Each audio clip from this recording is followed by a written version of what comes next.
തൻസീയുടെ ഒരു ഓഡിയൻസ് എന്ന് പറയുന്നത് വളരെ കൺവെൻഷണൽ ആയിട്ട് മലബാർ ഏരിയയിലുള്ള ആളുകളാണ്.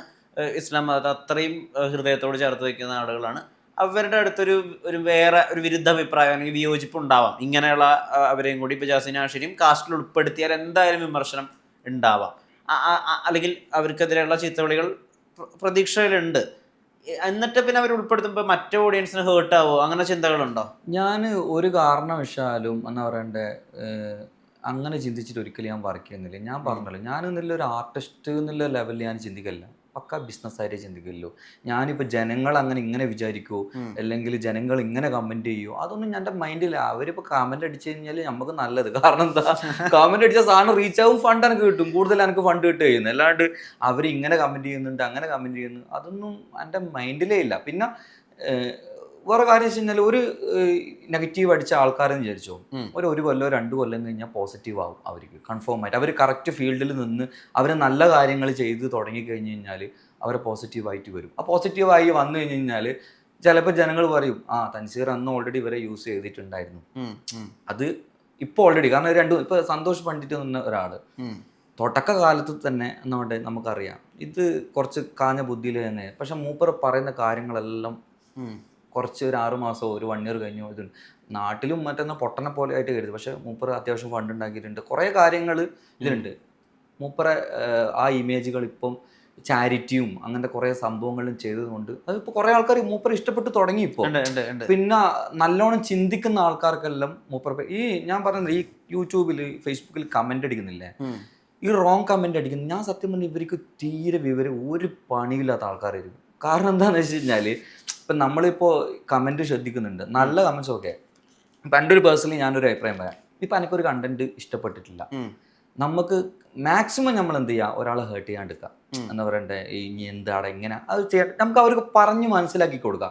എടാ മുത്ത, ഇങ്ങനെ ചെയ്ത് കഴിഞ്ഞാൽ ചിലപ്പോൾ നിനക്ക് ഇങ്ങനെ ചെയ്യാമായിരുന്നു, അല്ലെ ഇങ്ങനെ ആക്കാമായിരുന്നു. അങ്ങനെ ആയിക്കഴിഞ്ഞാൽ ചിലപ്പോൾ അവർക്കൊരു തോടണം, ചിലപ്പോൾ അവർ പറഞ്ഞ ശരിയാണ്, ഞാൻ ഇങ്ങനെ ചെയ്യാമായിരുന്നു. ഇത് ഫുള്ള് ബട്ടെല്ലാം വിളിച്ചു കഴിഞ്ഞാൽ അവർ നമ്മളെന്താ പറയുക, നമ്മൾ നെവർ മൈൻഡ് ആക്കും. ഒരു സമയം കഴിഞ്ഞ് കഴിഞ്ഞാൽ ഈ ജാസിൻ്റെ കേസിൻ്റെ പറഞ്ഞ കേട്ടാ, ഞാൻ എൻ്റെ ഇൻസ്റ്റാഗ്രാമിൻ്റെ അകത്ത് കൊളാബ്, അപ്പോൾ അവരത്ര 5-6 റീലെല്ലാം എടുത്തിട്ടുണ്ടായിരുന്നു പ്രൊമോഷനായിട്ട്. ഈ പോലീസ് യൂണിഫോം ഇനിയുണ്ട്, കുറേ സാധനങ്ങൾ വരാൻ കിടക്കുന്നുണ്ട്. ഞാനിത് ഇട്ട് എൻ്റെ ഇൻസ്റ്റയിൽ ആദ്യമായിട്ട് ഇത്രയും വെട്ട് വെക്കുന്നത്, ഇട്ടിട്ട് ഓൺ ദ സ്പോട്ട്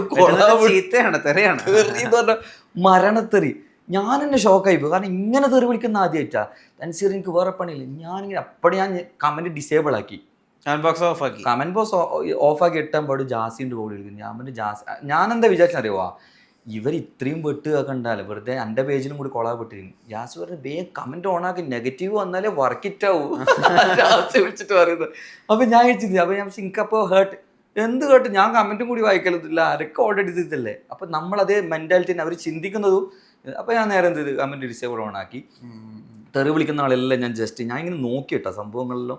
അപ്പോൾ ഇങ്ങനെ ശ്രദ്ധിച്ച്, ഇത് ഒരേ ടീംസിന് PR വർക്ക് പോലെയാണ്. മൊത്തം കമൻറ്റ് വരുന്ന എല്ലാവരും സെയിമാണ്. അവരുടെ ഫ്രസ്ട്രേഷൻ, ചിലപ്പോൾ ഗൾഫിലും ഇതെല്ലാം വെറുതെ പണിയെല്ലാം എടുത്തിട്ട് വെറുതെ ഇരിക്കുന്ന സമയം ഉണ്ടാവില്ല, അവർ ഫ്രസ്ട്രേഷൻ തീർക്കലാണ് ഈ കമൻറ്റ് അടിക്കൽ.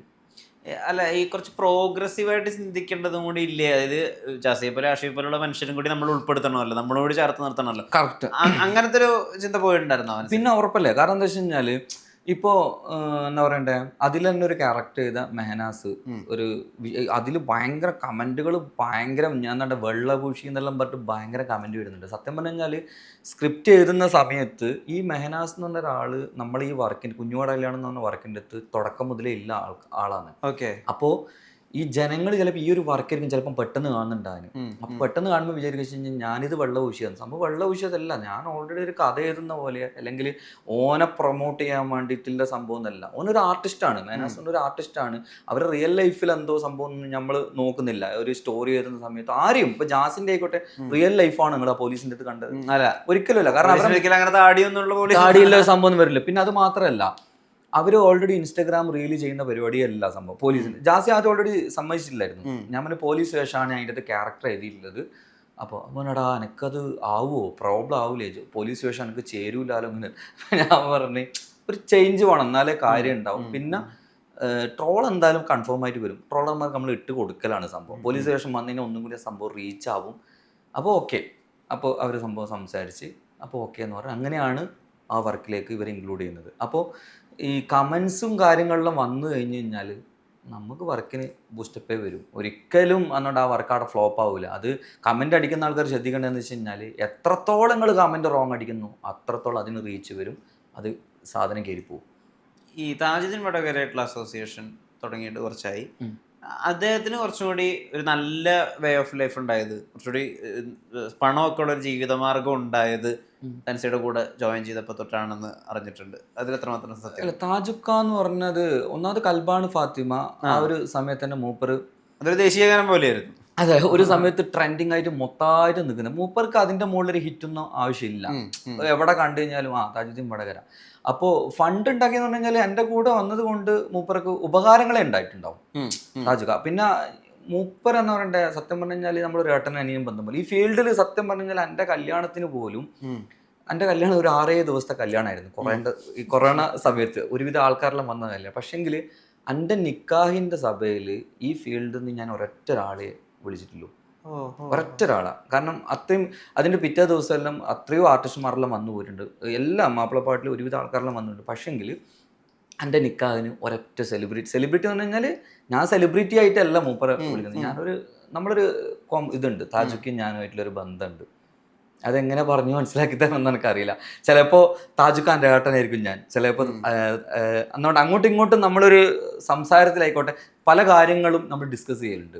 ഇപ്പോൾ ഞാൻ മൂപ്പരോട് തന്നെ പറയുന്നുണ്ട്, താജുക്ക ഇങ്ങനെ ചെയ്യാൻ പാടില്ലേ, ഇങ്ങനെ ചെയ്യാൻ. എന്നോട് അതേപോലെ തന്നെ താജുക്ക എന്നോട് പറയുന്നുണ്ട്, തൻസി ഇതിങ്ങനെ ചെയ്യാൻ പാടില്ലേ, ഇങ്ങനെ മോശമാണ് ഈ ഫീൽഡിനെ കുറിച്ചിട്ടും അങ്ങനെ കുറേ കാര്യങ്ങൾ താജുക്ക പറയാം. അദ്ദേഹം ഒരുപാട് പറ്റിക്കലിൽ നിന്നൊക്കെ രക്ഷപ്പെട്ടത് ശരിക്കും നിങ്ങളോട് ജോയിൻ ചെയ്തപ്പോഴാണ്. അത് പറയാൻ പറ്റും. കാരണം മൂപ്പർക്ക് ഒരുപാട് ഫണ്ടുകൾ കൊടുക്കാണ്ടിരുന്നിട്ടുള്ള കഥകൾ എനിക്ക് പറയാറുണ്ട്.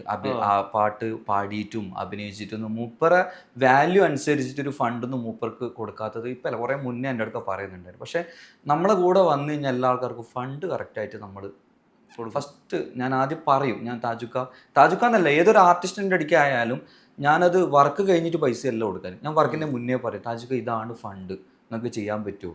അപ്പോൾ ഒരിക്കൽ തന്നെ താജുക്ക തന്നെ പറഞ്ഞു, എടാ എനിക്ക് ആദ്യമായിട്ട് ഇത്രക്കാര്യം പൈസ തരുന്ന ഒരാൾ നീയായിരിക്കും എന്ന് പറഞ്ഞു. അങ്ങനെ ഒരുപാട് ആൾക്കാർ പറഞ്ഞിട്ടുണ്ട്. കാരണം ഞാൻ ആദ്യം ഒരാളുടെ പൈസ പറഞ്ഞിട്ടേ ഒരു വർക്കിനും വിളിക്കും, അല്ലെങ്കിൽ അതിന് സെറ്റ് ചെയ്യും. പിന്നെ അവരെന്നെ പറയാറുണ്ട് ഈ ഒരു സംഭവം, അങ്ങനെ വർക്കിന് പോയി ഇത്ര. അപ്പം ഞാൻ ചില സമയത്ത് ഞാൻ ചോദിക്കും, ഈ വർക്കിന് ഒരു എത്ര പൈസ കിട്ടിയത്? ഇല്ലടാ ഇത്ര കിട്ടി. ഞാൻ തന്നെ ഷോക്കായി പോലുണ്ട് കേട്ടോ. ചില സമയത്തെല്ലാം നന്നായിട്ട് പറ്റിച്ചിട്ടില്ല. പ്രോഗ്രാമിൻ്റെ എല്ലാം അയ്യോ, ഗൾഫിലെല്ലാം പ്രോഗ്രാമിന് പോയി കഴിഞ്ഞ് കഴിഞ്ഞാൽ ഒരു 50% ആൾക്കാർ ഇങ്ങനെ പറ്റിക്കപ്പെട്ടിട്ടുണ്ട്. ഭയങ്കരം എന്നെ ആയിക്കോട്ടെ താജുക്കാട്ടെ ഒരുവിധ ആർട്ടിസ്റ്റുമാരല്ല. കാരണം എന്താ വെച്ച് കഴിഞ്ഞാൽ ഇപ്പം ഞാൻ ഓൾറെഡി ബിസിനസ് ചെയ്യുന്നതുകൊണ്ട് എൻ്റെ കയ്യിൽ ഫണ്ട് ഉണ്ടെന്ന് വിചാരിക്കാം. പക്ഷെ ഇവർക്കൊന്നും റെഡിക്ക് പറഞ്ഞ ഇതാണ് സ്റ്റേജാണ്, പാട്ട് മാത്രമേ ഉള്ളൂ, പാട്ട് മാത്രമേ ഇല്ല. അപ്പോൾ ഗൾഫിലെല്ലാം പരിപാടിക്ക് പോയി കഴിഞ്ഞ് കഴിഞ്ഞാൽ സത്യം പറഞ്ഞു കഴിഞ്ഞാൽ ബേജാറായി പോകും ചില സമയത്തെല്ലാം. കുറേ താജുക്കാരനോട് പറയും, തൻസി പിന്നെ നാട്ടിലെത്തിയിട്ട് വേണം മറ്റേ ഇങ്ങനെ പൈസ കൊടുക്കാൻ, ഇവരെന്തിങ്ങനെ ചെയ്യുന്നു. കാരണം അയാളുടെ 0 ആണ് ഇങ്ങനത്തെ കാര്യത്തിൽ, പൈസ വാങ്ങിക്കാൻ അറിയില്ല. അപ്പം ഞാൻ ചില സമയത്ത് ചില കാര്യത്തിൽ ഇടപെടാറുണ്ട്. പ്രോഗ്രാമിൻ്റെ ഗൾഫിലുള്ള അവസ്ഥയും നാട്ടിലുള്ള അവസ്ഥ ഇങ്ങനെയെല്ലാം ഉണ്ട്. പക്ഷെ ചില ഗൾഫിലുള്ള നമ്മളെ പ്രോഗ്രാം എടുക്കുന്ന ആൾക്കാരെല്ലാം പക്കയായിരിക്കും.